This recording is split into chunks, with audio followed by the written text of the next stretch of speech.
Started. Zombie on the track. Started from the bottom, now we're here.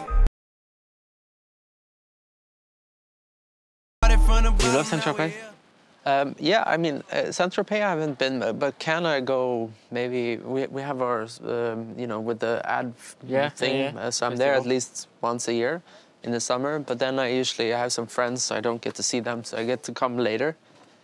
But then it could get super hot, you know, in this. Any place you want me? You're here. Okay, perfect, great. Yeah, so then it can get super hot, I found. And this summer, we had a storm because we were just by the beach in Cannes. We kind of built a big production with the stage and everything.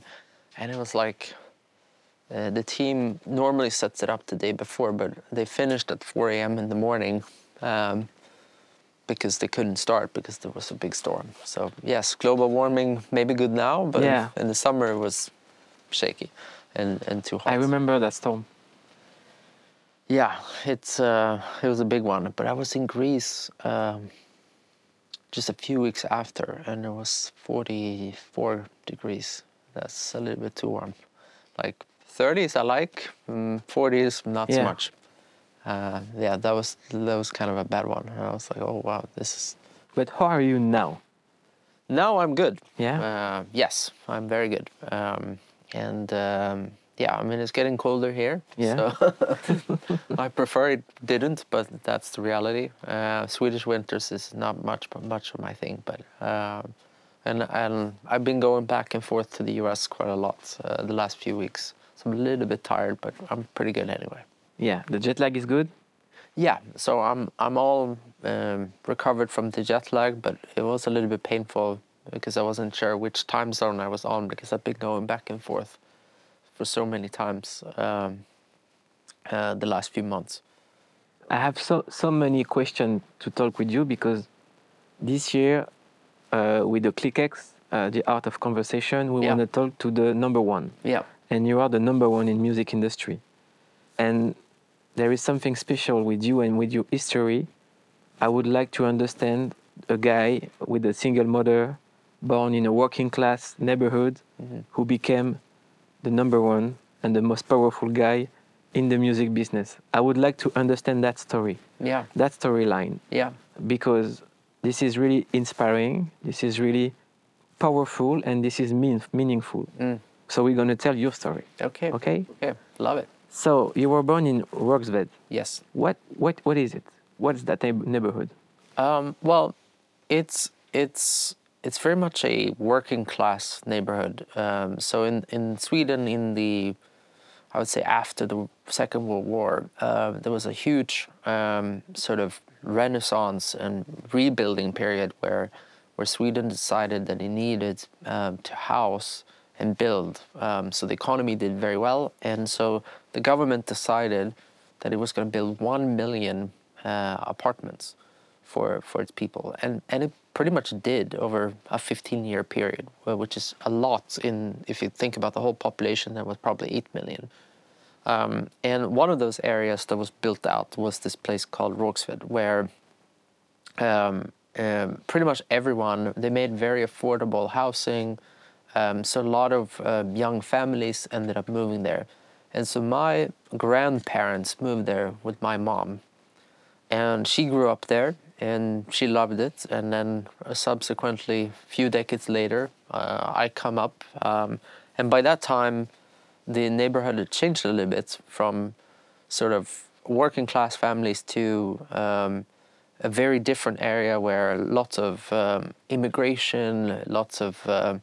It became more poor than middle class, because before it was middle class and then it became poor. And then, you know, so I grew up in a very multicultural place where honestly, rest of Sweden wasn't very multicultural, but we had like 80 nationalities at school, people from all over, like former Yugoslavia. We had people from Iran, Iraq, Somalia.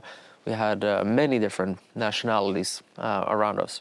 So it was a vibrant community with lots of cultures from from the Arab side to the African side to Yugoslavian, Balkan side. So like a very very different way. And I don't think, for me, it was natural because that's all I grew up with. But I probably only much later realized that it gave me this unique perspective of at least being able to understand and appreciate that there was a lot of other cultures. I didn't say it's good or bad. It was just different, and it was like a lot of different.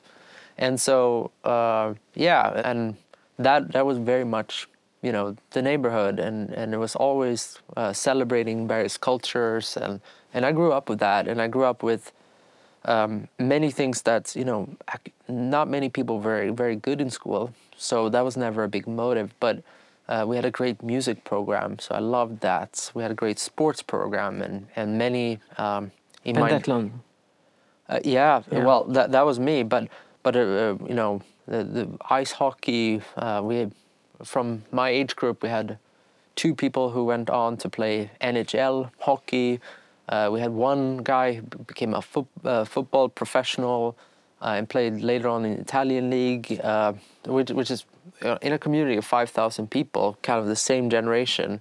I became very good at business. They became very good at sports. We had a few of them that are established musicians as well. So like you either kind of did pretty poorly in life or you did amazing. It was kind of the extremes.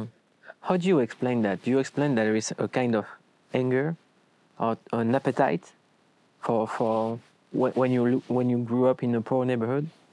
Yeah, I think it was. I don't know, to be honest, but the way I reflect on it is I guess it created this. The average was already pretty low, and so for some people that created, I need to do better in life. I need to take myself out of this thing, and for other people, I think maybe it created this feeling. Well, there's no point because I'm going to be stuck here. So a lot of them ended up then doing crimes or other things. So it was this very bifurcated place, but it's weird to explain because it may have seemed cold and hard, but it wasn't. It was super warm, and it was super friendly. But I think it created this mindset: I need to get out of here. I need to do better, and that created these kind of extreme personalities, maybe even included by myself. When you were 4, you had a little guitar. Mm-hmm. At 7, you had the Commodore computer. Mm-hmm. You started to learn code, to write on the computer. Yep. And you started to make money with it at the age of 14. Yep. But I want to understand from 7 to 14. Yeah. Who were you? Were you like the quiet kid, silent in the room, listening to adults? Yeah. Seeing your mother going to work for you? Yeah.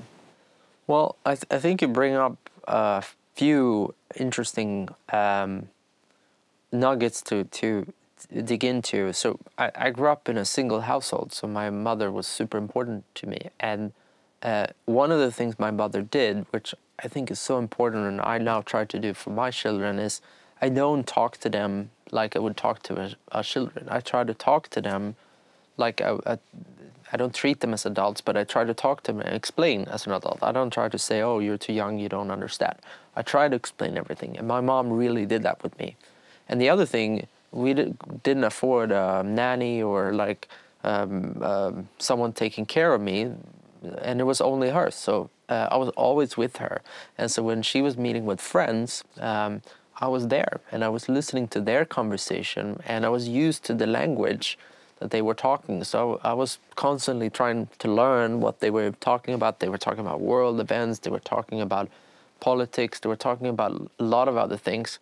So I think I was kind of an unusual kid in that I was interested in a lot of different things, and I still am. But what was your place with your mother? Because when you grew up in that kind of configuration, you're like the friend of your mother. You're like the man of the house. No, you don't know my mother then. Really? She was the one deciding very much, and I did what she told me to do. Yeah. She's strict. She's very strict, and she's hardcore. So she raised me like she had a chip on her shoulder, I think, to make me like really good in lots of different things. So she did an amazing job and I'm so thankful to her, and I have an amazing relationship to her. But she was very strict, so it wasn't like, oh, you're my friend and you can do whatever you like. No. She very tough. You have to do this. You have to do that. You have to learn this. That's interesting, because when do you realize that the thing that your mother was telling you was strict? Yeah. When do you begin to be thankful to your parents? I think in my 20s. So it took many, many years, and I was not very happy about it. But I think the way I think about it today as a parent myself, I think creating hygiene and routine, and with hygiene I mean kind of a standard that is high early on, sets the pace for everything else. So the way I would make it is, if you think about exercising and training, it's kind of the same thing. And you know, if you're used to train a lot, it's not a big deal to go to the gym or run if you like running, because you're used to it. But if you don't have that easy and you start later in life, it gets so much harder. And I think it's the same with knowledge. So if you learn early on a lot of things, and you know how to work hard for your results early on in life, the rest of your life, hard work doesn't feel special. But if you just play around and have fun, and then many years later, you're put in an environment where people are like, well, you have to perform like this. It's going to be very difficult. And so I think she put a very high standard for me in what I should do. And I didn't rebel against it, but of course I didn't think it was, I sometimes had to do homework and do work when other people could just, other kids could be out playing and I couldn't. And so sometimes that was tough. But she was good enough in kind of allowing me anyway to play when I'd finished. And so after a while, I just didn't reflect on it much. When you make money at 14, you do like websites for 500 euros, and you start to win money. But when you're that young, what are you doing with the money? Yeah, well, the irony, it wasn't even 500 euros, it was 5,000 euros per website. And the story around that was, why 5,000? Well, the first person who asked me to make a website, I didn't want to do it because I didn't think it was cool enough to do. And I was afraid of saying no because this was an adult person, so I didn't know what to do. So I thought to myself, if I say a very high price, maybe he'll let me be. And so I thought, what's the biggest amount of money I could possibly imagine? And I said 5,000 euros because that sounded absurd, but it also sounded like it could be true.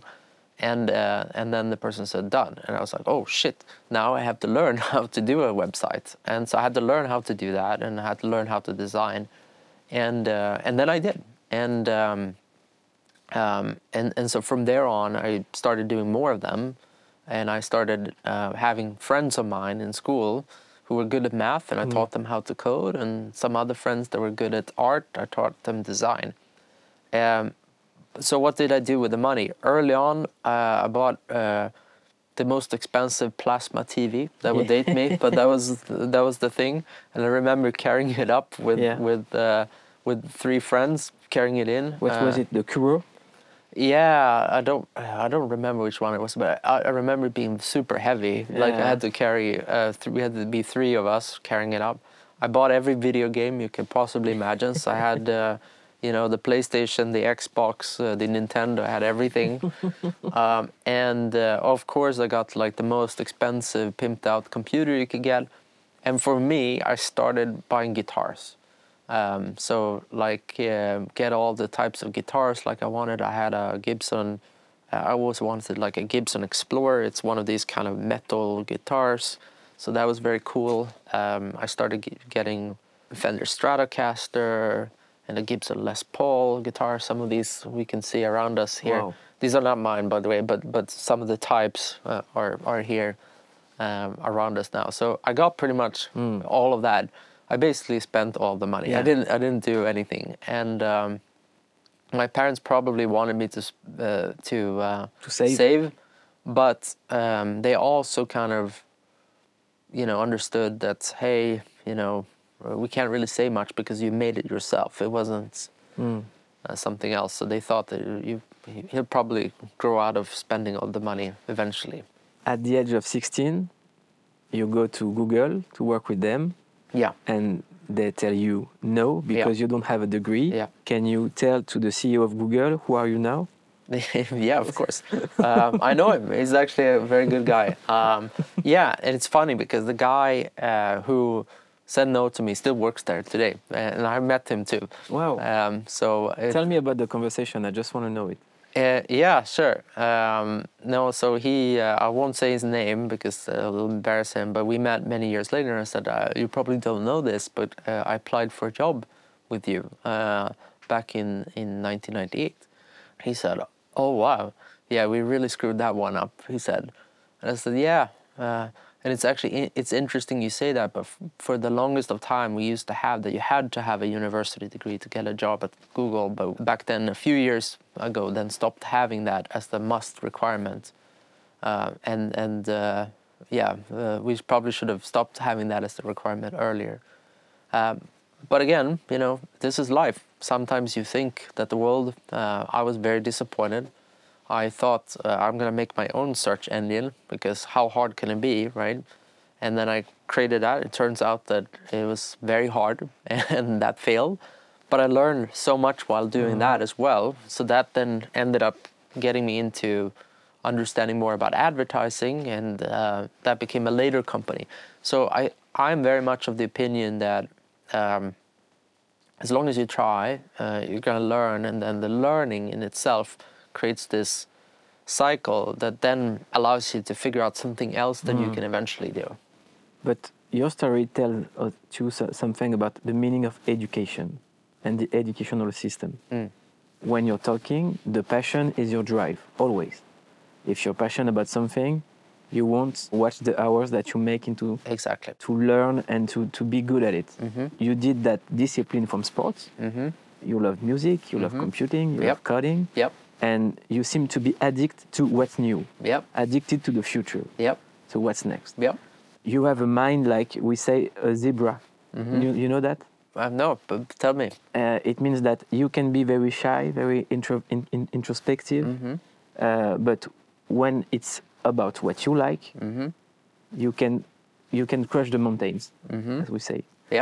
And do you think that it's time to maybe to create some school of some system for those kind of kids, Well, I mean, so it is true, as you say, and you're an astute observer, but and I am driven by passion to quite a lot of extent. But I love learning about almost everything. So if you put me in a room with someone who's really good at gardening, I'm not interested in gardening. But when you see someone who's passionate about something, I get smitten. Like, I love it. I become like... That's my job. Exactly, right? and so you want to understand both the individual, but you also want to understand its subject. So, for instance, my wife, she's really into horses, really into it, and I'm not. They're beautiful animals, but I don't really care. But I can promise you that if you knew anything about horses, you and I could have a conversation now for 2 or 3 hours about details about horsemanship and various type of dressage techniques and so on, because I've been talking to her now for several hours every day for now several years about this, and gotten pretty good at it. And that's just me as nature. So that's one part. And then the other question you said about sort of the educational system, I think the biggest problem we have in the educational system today, it's not that it doesn't work. It works for some people. It doesn't work for all people. And what I hope the future educational system will be is a personalized education system that adapts to the actual student and that realize that each student learn in different way. So it's not so much that I think we need a student thing for someone like myself. I think we need it for every person. So if, for instance, someone has dyslexia, why are we forcing them to sit and read when we know that's going to be very difficult for their ability to accumulate information? And some people learn by listening. Some people learn by visualizing information. Some people even learn like myself. I often really learn. I gather information through many ways, but the way I learn is by having to repeat it back to other people. That's when I really like, oh, wait a minute. Oh, it must be this way it actually works. And so it's very frustrating for my friends because even, let's say, with horses now and my wife, I have to tell her story to other people, and she's like, but that's my story. It's like, yeah, but that's how I learn, right? And so I think the most important thing for the educational system, and here I believe technology, especially something like these large language models and AI, can play a huge role, because I think potentially what it may enable is, imagine everyone had their own tutor that understood how to teach you, and that adapted to your pace and adapted to your way of learning. But how do you do to maintain the social equity? Well, I think that is how we create social equity, right? The foundational things, the European values that I'm brought up with is, I think it's very important that we all have the same basic ability, same right to healthcare, same right to education. And the reality, in my view, is I don't think that is true today. I don't think everyone has access to the same education system, because so much is by chance.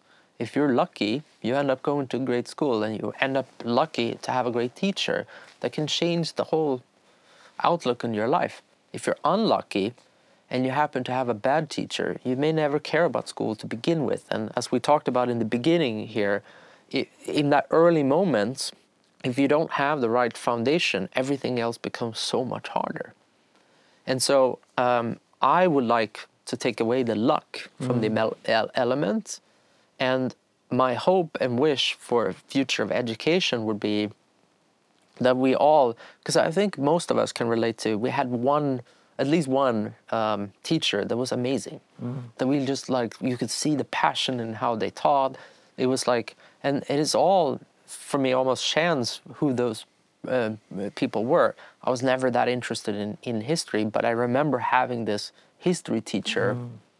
And my music teacher was amazing. Those were like the two ones. So it ended up being then some of my interest later on in life, because they were so passionate about it and they were so good at teaching me that. Whereas there were other subjects that I've come to learn later in life to enjoy. Many people think I'm very good at math, for instance. I'm not. I'm okay at it. But I've now come to enjoy it because I've been able, actually, on YouTube and on Spotify, been able to see the people who are amazing at it and tell it from their vantage point and how excited they are. Is it possible to teach curiosity? I don't know, but I think we can all be curious. I think I have yet to come across a person that's not interested in anything. It's just about unlocking that first thing.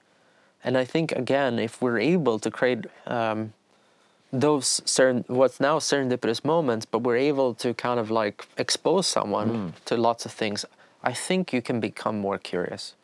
And that's what I hope, but I don't know if that is true. If some people are more curious or less curious, and that's just nature. I hope not. But I think we can be more curious even if that's the case.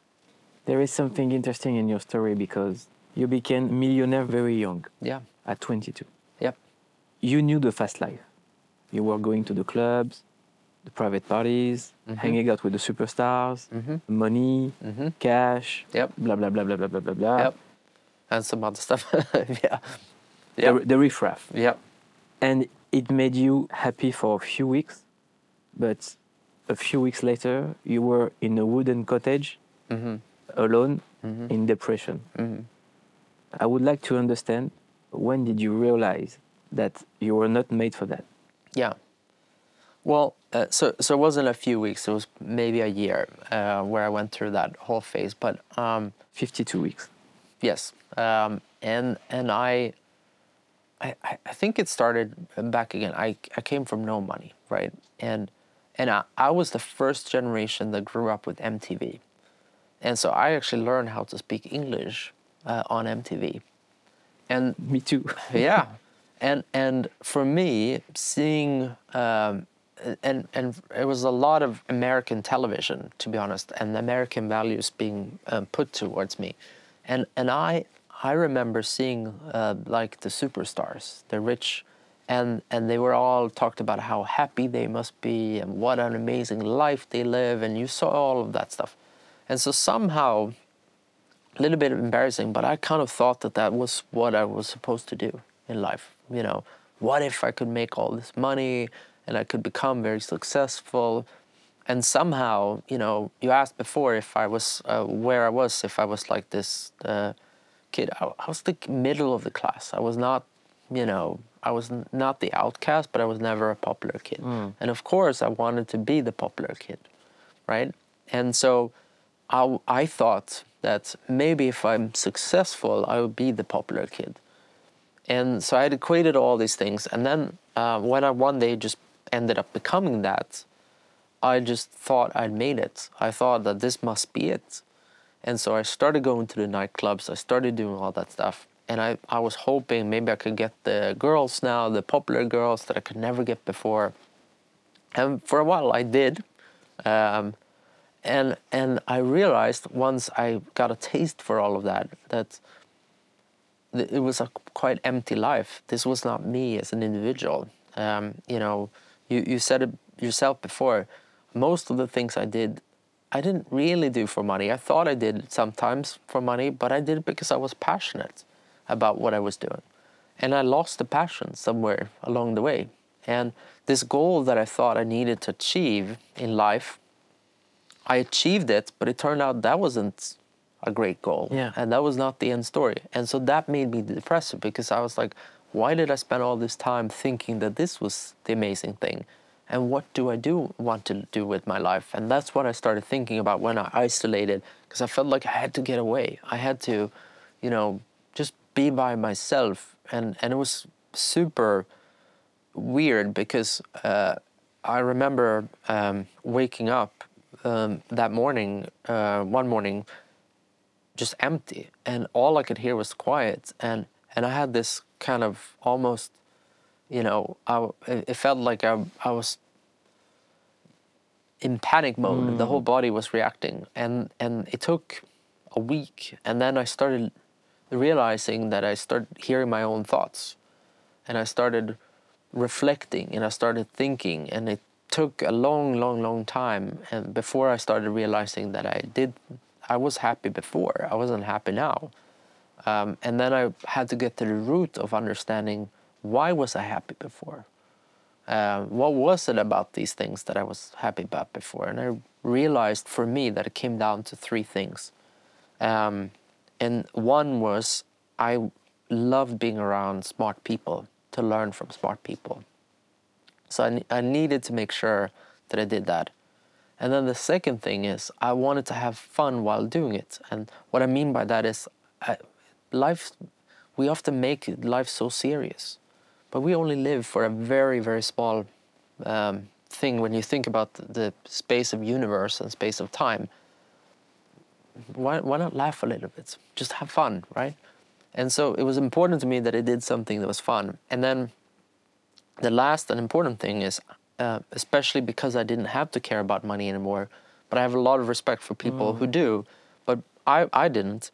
So then I felt like I want to make sure whatever I do, it needs to have a positive impact on the world, according to me, not according to everyone else. And so that was kind of the genesis of the ideas that then Spotify got me to focus on Spotify, yeah. We're going to talk about Spotify because everybody has some question about Spotify. How does it work? Sure. But about you and your life, you discovered the fake friends and the fake love when you met your wife. What did you discover?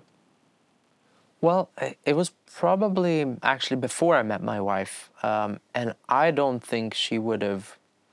It's interesting. We oftentimes talk about this. I think if she met me 3 years before she met me, she wouldn't have liked me very much as an individual. And I think we met at exactly the right time for each other. And I think that's an interesting idea, by the way, because we often talk about there being a soulmate. But what if there's a soulmate at the right time instead? And I think that was very much how we met. So I, luckily enough, had started realizing these things about myself already. And I was much more sure about myself and what was important about myself. And my wife is super strong. Back to my mother, she knows what she wants. She's way more. I'm more polite introvert. If she was here now, she'd be speaking very loudly, and she's a force of nature personality. And I'm not sure I would have been able to handle that, to be honest. And I think she would have probably seen me as an insecure. But I mostly, even though I don't take a lot of place in the room and a little bit introvert still, I've gotten more and more sure about myself, who I am, what I'm for. And so by that time when I met my wife, I'd already gone through that journey of understanding more. I'm still learning about myself every day as a father now, and as a leader of a company, like what's important to me, what's not important to me. And of course, 40-year-old Daniel is not the same as the 20-year-old Daniel. So things change too. And I think that's important. But I was at least more certain about myself and finding my place in the world. So I'm happy I met my wife when I was almost 30 and not when I was 20. Congratulations for the kids. Thank you. Thank you. Spotify. Yes. The big subject. So many questions. First, we're going to talk about, everybody knows the story of Spotify. How did you create it? The fight with the records company, the artist. But I would like you to help us to understand the economic ways and all the questions that people have. Sure. So it's a company worth a lot of money. How much does it worth? I don't know, because I honestly don't check all too much, but it probably is close to maybe $30 billion. So if you want a company to be very valuable, you need two things, essentially. You need it to grow very fast, and you need it to either be profitable today or you expect it to be very profitable in the future. And if you do that, you get a very high multiple. So this is not just true of Spotify, it is true of almost every company. So if you think of a Tesla, for instance, when Elon Musk became one of the most richest people in the world, Tesla at that time was also not making a profit. Now it is, and now people are it's easier to understand the value of Tesla than it was back then. There's another company at the moment, also profitable, but now worth a lot of money, that only 2-3 years ago wasn't, called NVIDIA, which is doing a lot of these AI tools and services. So this is very common in the financial market. But it's important to me to say that I don't decide what Spotify is worth. Someone else decides that. My job is to try to make this company the best company it can be. And I think we do that not by caring about how much it's worth, because that's the output. The input is how can we create value by giving consumers what they want to, and at the same time making sure that the creators who create this amazing music gets compensated for that. And it's about creating value between those two things. And if we do create a lot of value for consumers, and if we create a lot of value for creators, I think you're going to be able to build something that's valuable. Then how valuable, and what should that multiple be? And that is not up to me. That is up to someone else. Your words are interesting, because when you talk about Spotify, you have two kinds of people, the creators and the consumers. Yes. I guess creators are the artists. Is it true that an artist, if he's unknown and if he starts, can win the same money at the same rate than a big artist like Drake? Yes, that is true. So what is the value of a stream? How much money is it if you're an artist? Yeah, so our model, the way it works, is quite simple. So a lot of people ask me the question of, well, what is a stream worth? And some people on the internet make these calculations. But we actually don't pay out per stream. So our model, the way it works is every month we get a certain amount of revenue coming in the door. You can think about it as roughly, let's call it €1 billion every month comes into Spotify. Of that, almost 70% goes into this pool. And of that pool, the artist will make, depending on how much they were successful that month relative to all other artists, they will get a certain share. That's basically how the model works. So take a hypothetical example. If you are a very popular artist, and let's say you have 1% of all streams that month, you get 1% of that 70%, Okay. so 700 million euros. That's how much you get. And then if that month had a lot of streams or few streams, that doesn't matter. You still get the same amount of money. And that's why, for instance, you asked before, like, how is it that a young artist can have the same chance as the bigger established artist can?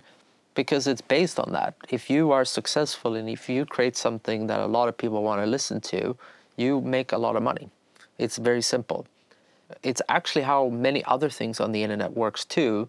But I understand that it's something that a lot of people are confused about because they're like, well, what is this per stream rate and so on. But that is not how we pay. And the other thing that's important to distinguish as well is on the music side, we have lots of record companies and music publishers. So if you're a songwriter, it works a little bit of a different way. If you are an artist, it's a little bit of a different way. But we generally pay not artists directly. We pay the record companies, we pay the publishers. So sometimes when I sit with artists, I often ask them to show me how their situation looks like, because they in turn have contracts which have different payouts as well. So we sometimes, people get upset about something, but it turns out that it also is, they have a contract, and the contract may have a certain situation as well related to that. I would like to understand something, that Spotify has changed the music. Mainstream is not the same. Hip-hop became the first music listened into the world because when Spotify came, it was the CD era and the pirate CD eras, and people who were pirating hip-hop, now they can stream hip-hop. And it's the same with new kind of music like Amapiano, African music, Caribbean music. A lot of underground music are becoming mainstream. And I would like to have your point of view of what is mainstream now, and did you become a media? So it is interesting, and we talk a lot about it. In a way, we have changed, obviously, what culture is and what consumption is, but not as much as you think. And what I mean by that is, all we did, actually, we don't have this kind of let's make hip-hop very popular or let's do this or that. That is not how we think. Our job is to reflect culture. So remember the story we talked about the kid in the playground. I love that. I love that we're different. I love that there is African music. I love that there's Arabic music. I love that there's hip-hop. I love that there's punk music in Myanmar, just to mention a few things. And of course Latin music and Indian music. There's a lot of it. But in the way we reflect culture, the biggest changes you're describing was actually just lowering the barriers, making it easier for people to listen. And then we made it available everywhere. So I remember a few years ago, maybe 5 years ago, one of the biggest fears in the music industry was, well, what if this will just lead to everyone listening to the same music? And people were seeing the big American and English acts were taking over the world. And a lot of people, rightfully so, were worried about local culture. And even I myself was kind of, maybe that's where this is heading, and that's not good. But what ended up happening now is the opposite. These microcultures are now more successful than ever. So like if you look at Brazil, for example, bossa nova is now, and funk music is very big in Brazil. If you look at the French chart, I think something like 70% or something of the top chart now is French music. Yeah. And by the way, those French artists now, they are not just finding success in France, they're now finding success in Algeria, in lots of parts of Africa that they otherwise wouldn't have done as well. And that's because of lower barriers. Is it a new market for you, like the French speaking in Africa? Oh yeah, and we only launched in most of Africa just 2-3 years ago. And so when what I hear when I talk to French artists is exactly that. And I didn't think of it. It wasn't like this master plan, but I'm so happy hearing about it, right? Because there are artists that literally couldn't make it in France themselves, but they're finding an audience now in Africa for their French-speaking, making great music, but it just happened to be culturally wasn't resonating as well in France. Don't ask me why, I have no idea. And by the way, the opposite is also true. There are African artists, French-speaking artists, that now can all of a sudden make it in France. Where in the CD era, it could have happened, but now it's much easier because people are sharing the music, the algorithms are picking it up and realizing that, oh, wait a minute, if you like something like this, you may want to try this. And that gives this, the whole world now is the chance for you as an artist to make it. So normally what happened was an artist only was successful in their home country.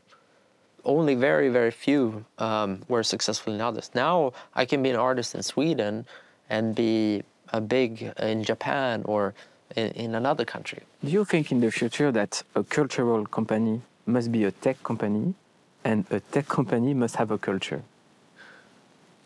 So I think we are mesmerized by technology, but I actually think technology has always been important. And I think every company today has to be a tech company. So back in the day, in the early 20th century, technology was airplanes and automobiles when they came around. And now it happens to be computers. And yes, I think every company needs to be a tech company. I don't think everyone needs to understand culture. I think it depends. If you're making a knob, maybe it doesn't matter what the average person thinks and understanding trends and so on. So I think that will be different for different companies. But I think of us as we happen to be a culture company that started as a tech company, but we value the other side, right? That is ultimately what we're doing. We're here to create value for consumers and creators. Both are equally important. I'm not saying, creators are important, consumers aren't, because then we don't have a business. But the other way around, it's true as well.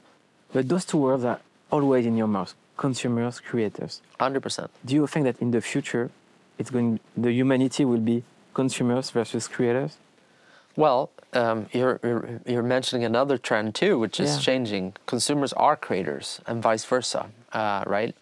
And that is true. And everyone now can, take a beautiful photograph because we have better and better cameras and we have Instagram and we have so on. So I think we are all creators in some way. And that's fine. And there are lots of companies that are focused on that. What we're focused on is the creators that want to live professionally being creators. Like, as an example, I like taking photos. I like making music too, but I don't, think that I can make it professionally, and I'm not trying to make it professionally. We're not catering to me. That is fine if I use Instagram, TikTok, or any of that. But we want to be for those who want to be professional. The best way I can explain it to you is there are those people, not just in music, but wider fields, that the closest way I would say, whatever God you believe in, they have a God-given talent. They are unique individuals. Like when you hear someone, a singer, like you sing, and it's like you feel like so much. Those are the people we are here to serve. Those are the people we're here to work with and help. If you just are a normal person and you want to share a nice photo, that's great. But those are not the ones we are working for. We are working for the real artists. You have a lot of fight in the way that Spotify works. I know that you had a long fight with the fake streams, and I read about it. And can you tell me about the stories about people who are producing artists, buying fake streams to do like legal money? Sure. Well, so I think that there's two parts here that's important to understand the story. So anytime you have a successful platform, and by successful I mean lots of people using it and lots of money going through it, it tends to be open for bad people to do bad things. That's just, it's a cat and mouse game. All of the internet, I'm sure you've got an uncle in Nigeria writing, asking you to give them money to. It is what happens, right? Silence mode. Yes, exactly. So I think that happened because there was money on the internet. It's as simple as that. So if you now contextualize that and take Spotify, and let's take France as a great example. So Spotify today is end of 2022. We don't have the numbers for 23 yet, but it's call it about a quarter of the entire French music industry. Just us, one player. So if you're a French artist, if you make it on Spotify, doesn't matter to you how well you do, and would you be willing to pay to do better if you know that that's going to be such a big part of your economy? The answer will be yes.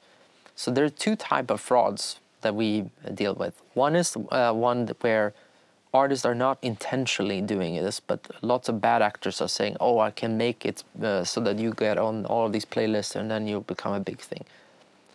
That's usually not true, that they can do that, but they're able to get some money. That would be the Nigerian uncle telling you to send them money. And that happens, and when we discover people trying to do that, we try to remove that. And then there the other one, which is people are actively trying and almost industrializing for various reasons, where they're trying to somehow take from legitimate artists and make it into their own pockets. And both of those we don't are forbidden by our policies, and we have a very large team, but we also have machine learning that constantly tries to do that. But it's a cat and mouse game. You can never stop it 100%. And the reason why you know about it and hear about it is because Spotify is an important thing. But this happens every day on the internet, and we take it seriously, but it's never going to be possible to get away with it 100%. So this is normal course, but we are actively working on always making it harder and harder. What is the best way to recognize that kind of artist when they fake? It's actually very sophisticated things these days because again, it keeps being updated. Back in the day, it was very you had 30 actual people clicking. There were people who had robots sitting clicking on songs. And there are many ways that people try to combat us. I can't tell them all. An empty concert is a good way. An empty concert would be a good way for sure. And you're right, translating it to whether they're successful somewhere else is one of the signals. Because if they're only successful on our platform and not anywhere else, probably not so true, because what happens is they share it with people who are on Deezer or Apple Music as well. And if they're not, then perhaps they're trying to game us. We are in a world of, for a lot of kids, entrepreneurs are admired as artists. It tells something about our society. And I would like to know what entrepreneur do you admire? Oh, there are many entrepreneurs that I admire, but you know, I feel it's so hard, that thing. So I will first say that I dislike being admired. If I could work just with my team here and no one knew who I was, I'd be honestly much happier. So the fame thing is not something that attracts to me. So for me, it is not famous people, and I'm surrounded by a lot of famous people in music and so on. And often what I say to the people that become my friends, even if they're artists or entrepreneurs, is if they happen to be very famous, I say to them, I like you in spite of you being famous, not because you're famous. So fame is not something I like, but so the quality. There are lots of entrepreneurs that I like, and the qualities. For instance, in Australia, there's 2 entrepreneurs, Mike and Scott, who started a company called Atlassian. They make developer software tools, and they just haven't taken any funding from anyone else. They've just been building in Australia. They're very sit there in their shorts, very easy, normal people. But I admire them because not only are they doing that and still doing that after 20 years with the same focus that they're doing from day one, but they are also taking their wealth that they were able to create and are doing amazing things for the environment. But what do you think when you see, I know it's a friend of you, so I talk about it. Yeah. When you see Mark Zuckerberg and Elon Musk talking about free fire. Yeah. I honestly think that the whole saga was absurd. I mean, I would have watched it. I will admit I would have watched it. It would have been fun to watch it. But I know Mark likes MMA, and he's serious about it. So I can see why, of course, that makes sense for him to fight in jiu-jitsu and so on. He would do that. That's easy. Elon, I don't know. I think he was just interested in the idea for a moment. I'm not sure if he's still interested. Maybe he is. But yeah, I mean, again, in a way, they are expressing their personalities and their views. But of course, it's kind of crazy because none of them are professional fighters. And now the whole world wants to watch 2 tech entrepreneurs do a fight. So it's crazy. 2 more questions. Do you think that sending a playlist to somebody that you love is the new love letter? I would not do it that way. But here's the thing. I'm getting old too. I'm no longer the culture. So what I will tell you is this is what a lot of people do. And every year we have this amazing tradition at Spotify. We do it internally first, but then we share it with the world. So we look for hilarious playlists where people are sending love messages to each other on Valentine's Day. And it is a huge trend. So I absolutely think it's true. And I think that's what people are doing. And I see lots of them where people are really funny. They're really witty. They're really thoughtful about how they do it as well. And coming back to this again, we get to be the place where people experience culture, right? But in a bigger way too, because what we do is sound, is we get to people to feel more. And what I mean by that is if you think about music and you think about almost no moment in someone's life, let's say you're part of a wedding, imagine that whole wedding without music. It's going to be a certain experience. But now imagine it with amazing music. And you're going to feel more for that wedding, right? Imagine watching a film at the cinema. No sound, no music. It's not going to be the same thing as when you watch it with the great music and so on. And so I think music makes us feel more. And ultimately, what we get to do for the world is exactly that. So whether that's love, whether that's sadness, comforting someone in sadness, whether that's happiness, just trying to cheer you up with a song, that is what we do for the world. And that is what's so important, I think, about what we do too, and why I'm still doing this, 17 years in, and still as excited about what we were doing. What are your relation now with Apple, since they did Apple Music? It's a little bit of a fraught relationship. It's not the easiest relationship we have. On the one end, they are a partner of ours because we are one of the most popular apps in the Apple ecosystem, whether it's on Macs, whether it's on iPhones and Apple Watches. And in another way, we are competitors. Of course, it changed quite a lot. Maybe even before they launched Apple Music, but certainly after. And our view is it started off as a very symbiotic relationship because they were an open platform. They allowed us, of course, to be on the Macs so that people could have a great music experience on their computers. And then when they built their iPhones, then they launched a store. And in the beginning, the store was, hey, there's an app for that. Everyone could be on the store. But then subsequently, what ended up happening was that they added more and more rules of what you can't do, what you can do. And then they started saying, well, if you're going to charge for this thing, you need it to go through our system. And by the way, we take 30%. And so we think that is deeply unfair. And that's why it's impossible to subscribe to Spotify on the iPhone? That's correct. That's correct. Ah. And that's because Apple wants to make 30%. Now, the problem for Spotify is we don't even make 30%. So how can we pay 30% to someone when we don't even make that?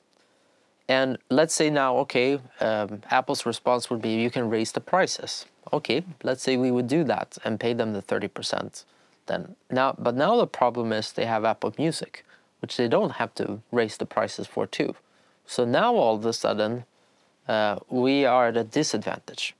And that's why we are pushing very hard for this in all of Europe and in the US, where we say it is very important that most people access the internet today through their smartphones.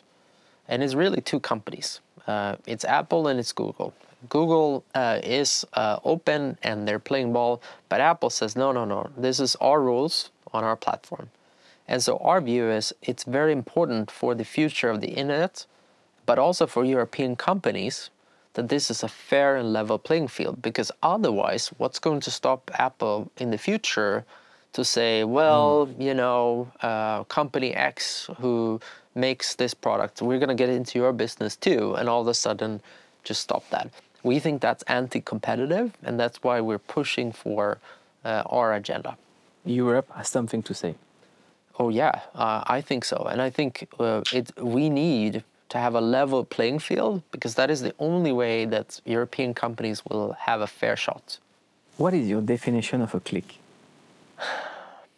Well, I think about it in two ways. So my immediate interpretation would be two. So one, of course, is I think back in the old way when I first learned about the internet, and your goal as a website was to get clicks. So that was the first thing. So it brings me back to my 14-year-olds and trying to generate clicks, which was the success metric back then. Now it's followers, now it's all, but then it was clicks. So that would be that. And the other thing is the cultural thing around cliques, groups of people, and bonded together. And I think towards, you know, people are really into sports, and I think about that. And I think about my core group of friends.